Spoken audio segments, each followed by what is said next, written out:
আমি শিল্পার হাবিজাবি থেকে শিল্পা একটা ব্লগ ভিডিও নিয়ে চলে এসেছি। তার আগে বড়দেরকে প্রণাম আর ভালোবাসা জানিয়ে আর ছোটদেরকে অনেক ভালোবাসা জানিয়ে আমি আমার ব্লগ ভিডিওটা শুরু করছি। সবাই প্লিজ স্কিপ না করে দেখতে থাকো আর প্লিজ সবাই অ্যাড সহ ভিডিওগুলো দেখো। তো চলো ব্লগটা শুরু করা যাক। সকাল সকাল চায়ের পর্ব মিটিয়ে দিয়ে আমি এবার রান্নার দিকে চলে এসেছি। দাদা ভাই অফিস যাবে বলে। তো দেখো শিম ভাজা বসিয়ে দিয়েছি, এদিকে আলু ফুলকপি সেদ্ধ করে নিয়েছি আর এদিকে এবার আলু ফুলকপি সেদ্ধ হওয়ার পরে ভাতও বসিয়ে দিয়েছি।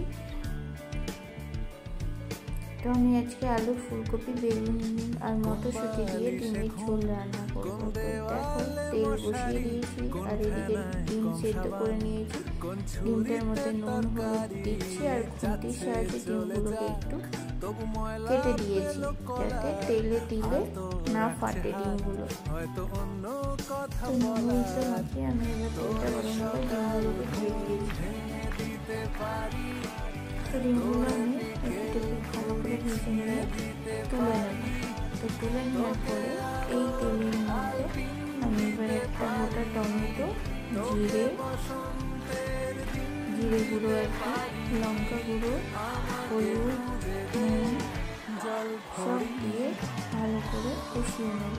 শুধু আদা বাটাই দিয়েছি আমি এটার মধ্যে, পেঁয়াজ রসুন কিছু ব্যবহার করিনি আমি এই ডিমের ঝোলটার মধ্যে।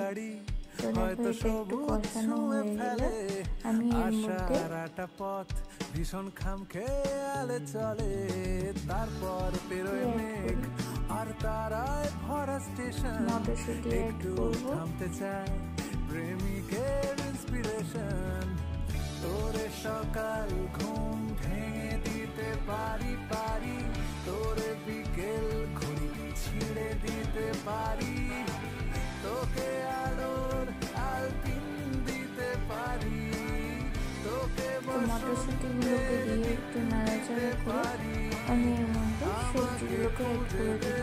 আলু ফুলকপি আর বেগুন আমাকে খুঁজে দে সেগুলোকে অ্যাড করে এবং আমি ভালো করে কষাবো। রান্নাতে যত কষাবে তত টেস্ট বেশি হবে। তো এটাকে আমি ভালো করে কষিয়ে নেব।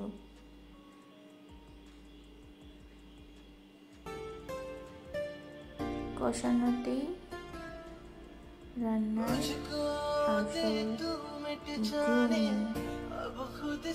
বেরিয়ে আসে। এখন এটাকে ভালো করে উল্টে পাল্টে কষাচ্ছি। এর মধ্যে দুটো চেরা কাঁচা লঙ্কা দিয়ে দিলাম।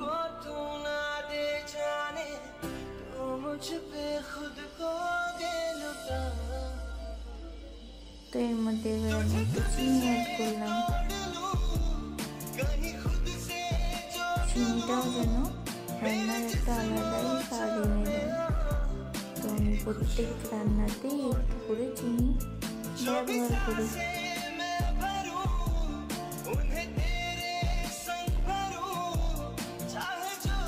তো দেখো এটা আমার খুব ভালো করে কষানো হয়ে গেছে।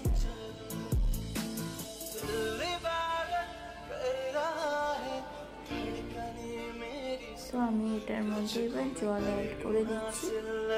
তো দেখো জল অ্যাড করার পরে এটা একটু ফুটন্ত হয়ে এসছে। এর মধ্যে এবার আমি ডিমগুলোকে দিয়ে দেবো। ডিমগুলো দিয়ে একটুখানি নাড়িয়ে চাড়িয়ে চারিপাশটা আমি এবার ঢাকা দেবো।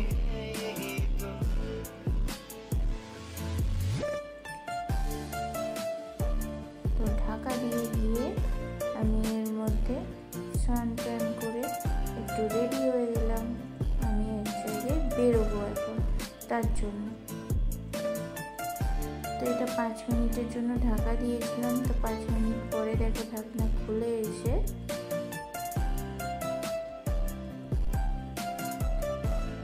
আলু টালু সব সেদ্ধ হয়ে গেছে।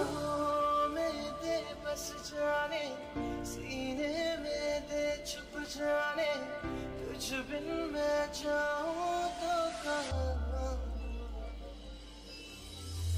तुझसे একটা আমার রান্নাটা কমপ্লিট হয়ে গেছে। তো তারপরে আমি রান্না কমপ্লিট করার পরে ও অফিস চলে যাওয়ার পরে আমিও এবার একটু বেরোলাম। তো ঘরের কিছু জিনিসপত্র আনার জন্য, ঘরে কিছু ছিল না ওটার জন্য। তো চলো আমি এবার বেরিয়ে এলাম। রাস্তাটা দেখেছো, রাস্তাটা কিন্তু পুরো ফাঁকা।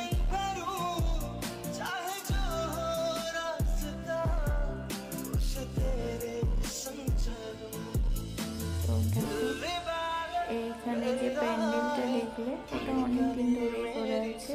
ওখানে আগে জগদ্ধাত্রী পুজোটা হয়েছিল, তখন ওখানে ঠাকুর হয়েছিল। তো সেই প্যান্ডেলটা খুলে নিই, ওখানে করাই আছে, হয়তো আরও কোনো পুজোর জন্য হয়তো থাকছে। তো এখানে দেখো শর্টকাট রাস্তা, তো শর্টকাট রাস্তা ধরেই আমি যাই, তার কারণ এখানে আছে আমার গণপতি বাপ্পা মরিয়া। তো গণপতি বাপ্পাকে দেখার জন্য আমি এই শর্টকাট রাস্তাটা দিয়েই বেশিরভাগ যাই। তো তোমাদেরকেও দেখালাম গণপতিকে। এবার আমি দেখো 12:30 বাজে, তখন রাস্তায় আর কেউ কোথাও নেই, সবাই ঘরে চলে গেছে। তো আমি এখানে একাই যাচ্ছি,